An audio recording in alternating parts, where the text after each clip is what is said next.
नरेंद्र मोदी किसी अजनबी को पहली मुलाकात में ही अपना मुरीद बना लेते हैं। उनसे हुई एक छोटी सी भेंट लोग बरसों याद रखते हैं। ये नरेंद्र मोदी के जादुई व्यक्तित्व का असर तो है ही, इसके पीछे उनका होमवर्क भी होता है। नरेंद्र मोदी जब संघ प्रचारक बने तब उन्होंने लोगों से मुलाकात की एक रस्म बनाई थी। किसी के घर जाने, वहां लोगों से मिलने, यहां तक कि खाने के भी उनके अपने नियम थे। मगर नरेंद्र मोदी को अपना एक नियम मुख्यमंत्री पद संभालने के बाद बदलना पड़ा।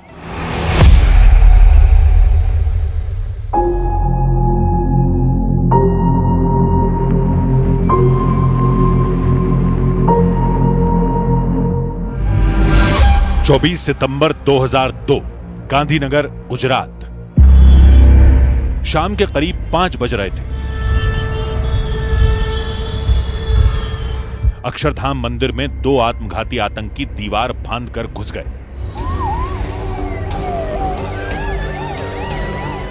आतंकियों ने मंदिर में दाखिल होते ही अंधाधुंध फायरिंग शुरू कर दी।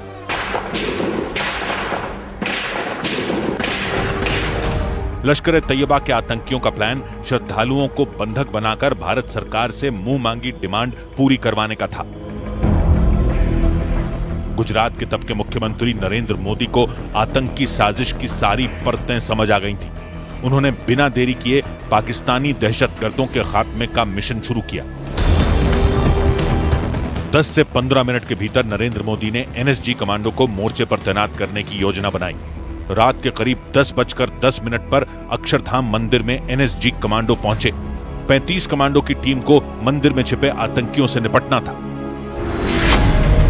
पूरे ऑपरेशन में एनएसजी कमांडो की टीम के साथ मंदिर के बाहर रैपिड एक्शन फोर्स, सीमा सुरक्षा बल, राज्य रिजर्व पुलिस और आतंकवाद विरोधी दस्ते के जवान लगे। अगली सुबह गांधीनगर में जब सूरज निकला तो दोनों आतंकियों का सफाया हो चुका था।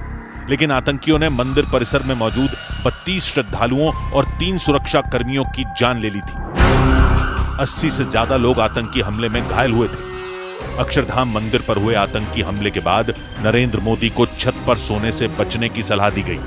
सुरक्षा कर्मियों की सलाह पर नरेंद्र मोदी ने अपनी नींद के नियम बदल डाले। नरेंद्र मोदी ने छत पर सोने की शुरुआत अहमदाबाद के जगन्नाथ मंदिर परिसर से की थी, जहां उन्हें विश्व हिंदू परिषद के काम के लिए रुकना होता था।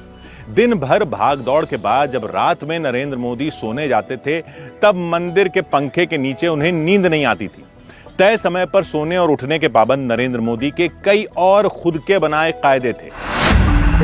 ये जीवा भाई राठौड़ हैं। साल 1981 में ये नरेंद्र मोदी के साथ मिलकर संघ का काम किया करते थे। जीवा भाई नरेंद्र मोदी के काम के तरीके को कभी भुला नहीं पाए। उनसे मिले सबक जीवा भाई ने जिंदगी में उतार लिए थे।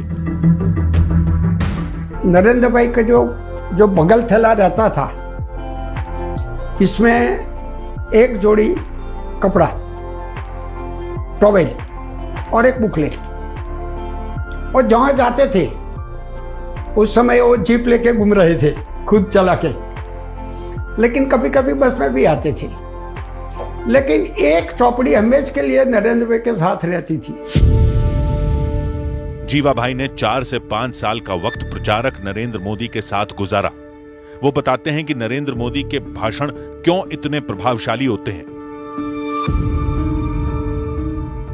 जो विषय रखना है, ये विषय के बारे में योग्य उदाहरण, एकदम कॉन्क्रीट उदाहरण, तो ये जो मैंने सीखा तो नरेंद्र भाई से सीखा। जब भी नरेंद्र भाई स्पीच देते थे तब मैं डायरी में नोटिंग करता था। और इम्पोर्टेंट स्पीच जब होती थी तब मैं सारा काम छोड़ के 100 किलोमीटर दूर नरेंद्र भाई की स्पीच होती तो भी मैं चला जाता। उस दौर में नरेंद्र मोदी ने समाज से छुआछूत मिटाने का अभियान चलाया था। वो दलित बस्तियों में सेवा प्रकल्प चलाते थे। साधु संतों को दलितों के घर भोजन कराने की पहल नरेंद्र मोदी ने शुरू करवाई।